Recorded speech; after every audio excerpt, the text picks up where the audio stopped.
ಸುಹಾಸ್ ಶೆಟ್ಟಿ ಕೊಲೆಯಾದ ನಂತರ ಮಂಗಳೂರಿನಲ್ಲಿ ಒಂದಷ್ಟು ತಲ್ಲಣ ಸೃಷ್ಟಿಯಾಗಿದೆ. ಹಿಂದೂ ನಾಯಕರ ಬಳಿಕ ಎಸ್ಡಿಪಿಐ ನಾಯಕರಿಗೂ ಕೂಡ ಬೆದರಿಕೆ ಬಂದಿದೆ.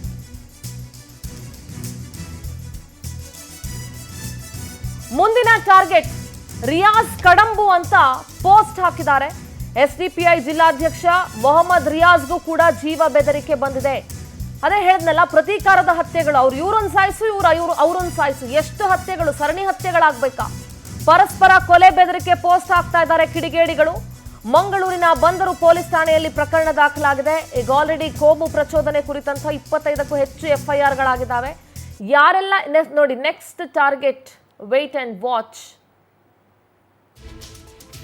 ಇದು ಹಿಂದೂ ಮುಖಂಡರಾಗಿರ್ಲಿ ಅಥವಾ SDPI ಆಗಿರ್ಲಿ, ಮುಸ್ಲಿಂ ಅವರಾಗಿರ್ಲಿ, ಯಾವ ಲೀಡರ್ ಆಗಿದ್ರು ಅಷ್ಟೇ ಇಂಥ ಫೇಕ್ ಅಕೌಂಟ್ಗಳನ್ನ ಕ್ರಿಯೇಟ್ ಮಾಡಿ ಈ ರೀತಿಯಾದಂಥ next target wait and watch ಅಂತೆಲ್ಲ ಹಾಕ್ತಾರಲ್ಲ, ಮುಲಾಜಿಲ್ಲದೆ ಇವ್ರುಗಳನ್ನ ಒದ್ದು ಒಳಗೆ ಹಾಕಬೇಕು. ಪೊಲೀಸರು ಇವಾಗ ಎಷ್ಟು ಆಕ್ಟಿವ್ ಆಗಿದ್ದೀರಿ ಅಷ್ಟಿದ್ರೆ ಸಾಲದು, ಮತ್ತಷ್ಟು ಆಕ್ಟಿವ್ ಆಗಬೇಕಾಗತ್ತೆ. ಹೆಚ್ಚುವರಿ ಪೊಲೀಸ್ ಸಿಬ್ಬಂದಿಯನ್ನ ನಿಯೋಜಿಸಬೇಕಾಗತ್ತೆ. ಇದರಲ್ಲಿ ಇಂಟೆಲಿಜೆನ್ಸ್ ಬಹಳ ಬಹಳ ಬಹಳ ಮೈಕೈ ಎಲ್ಲ ಕಣ್ಣು ಮಾಡಿಕೊಂಡು ಅಬ್ಸರ್ವ್ ಮಾಡಬೇಕಾಗುತ್ತೆ. ಯಾಕಂತಂದ್ರೆ ಕರಾವಳಿಯಲ್ಲಿ ಈಗ ಆಲ್ರೆಡಿ ಶಾಂತಿ ಕದಡ್ ಹೋಗಿದೆ. ಸಾರ್ವಜನಿಕರು ನೆಮ್ಮದಿಯಾಗಿ ಬದುಕೋದಕ್ಕೆ ಆಗ್ತಾ ಇಲ್ಲ.